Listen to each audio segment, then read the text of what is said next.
Okay, I'm not going to do a whole exposition dump on Animal Crossing New Horizons.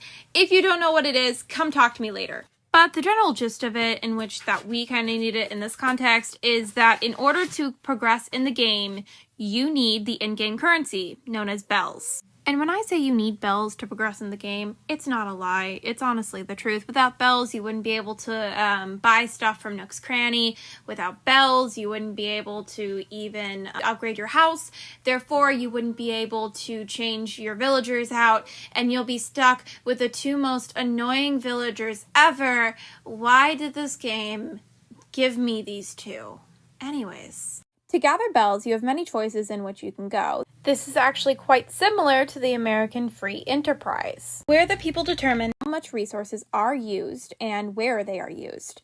More in particular, this shows off economic freedom. I can choose my occupation. Perhaps I will choose to fish or to sell crops.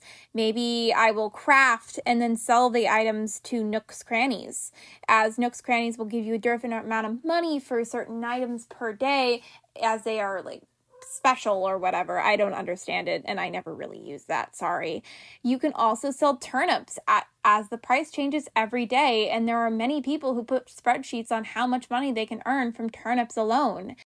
And you can choose to enter the market whenever you want. But considering that the only market is Nook's Cranny, is it a monopoly? I don't think that the developers of the game really meant to, but it's not really a monopoly anymore, as there are real people who are willing to trade on a website called Nookazon. Of course, there's other things you can use, such as Discord, but we're going to ignore those for now. In order to trade, you need something of equal value. Basically, you need to make a voluntary exchange with another person. You honestly need to trade something that both parties find equal to the item that you yourself want. So, as I am out of bells, technically, I decided to participate in this wonderful free market of voluntary exchange and economic freedom. But what would I sell? The answer is simple: villager photos. But it's not in my own self-interest to gather my villager photos and sell them, as it took way too long for me to actually gather them. So it's not the best option for me, in my opinion. So I'm using my resources. I hopped over to a treasure island to gather all the things I needed. The treasure islands in which you see these items in overabundance are honestly not that accessible. So it makes the market for these products to be roughly the same as if these mystery islands did not exist. After doing some research, I found the top villagers and overall popularity in the month of August of 2022. There are 15 villager photos that I obtained. That of Bo, Molly, Ione, Coco, Audie, Judy, Marina, Stitches, Sasha, Sucker, Anka, Shino, Sherb, Marshall, and this one. Just like that, I had products to sell. Thankfully, with economic freedom, I am free to sell these photos on Nookazon, and those who want the photos are free to choose me to trade. I am not going to be giving a specific price, but instead I would like for them to name their price. And if I feel like the amount is not worth the photo, then I will simply not accept such amount. There are a few villagers that I'm more than willing to give their photo out for any price, but there are other ones that I specifically want very low amounts, such as his. Okay, but why did I choose this way to get bells? There are other ways that I could have done this. I didn't need to earn bells by trading with people. And the answer is self-interest, okay? I need to make this content as interesting as possible for a good grade. So I just thought this would be the most interesting way, and I felt like it would be the most fun for me. The bells are a much needed added benefit to all of this.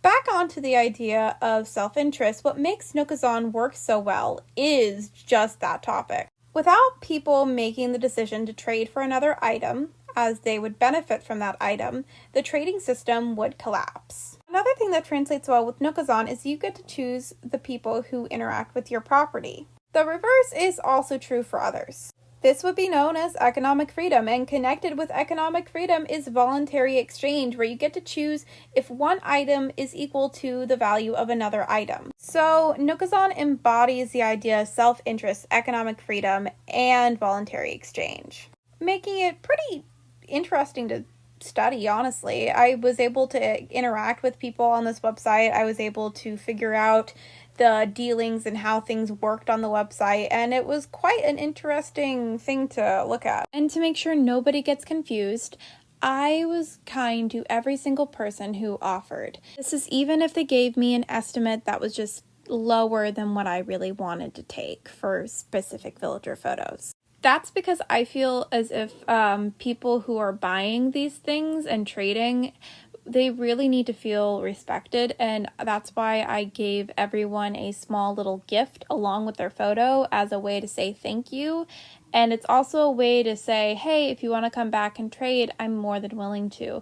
It shows a little bit of respect, and it makes them feel more appreciative, and it makes them feel like it was more valuable for their time spent. But anyways, I really wanted to show off the fruits of my labor. That is so corny. I'm so sorry.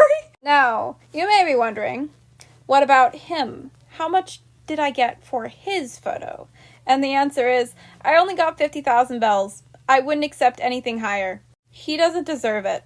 But there you go, I manipulated the economy of Nookazon and my knowledge of the American free enterprise, and now possess far too many bells for me to be able to spend in the next few months since I never play the game. Honestly, what's so interesting about Nookazon is the fact that there are so many people willing to trade that there's a lot of competition, and if I would have been able to choose 4 topics to really talk about, I would have probably also talked about competition, but didn't have the option to. And I'm going to end this assignment with a simple prayer to those above to only hope for one single thing: a decent grade.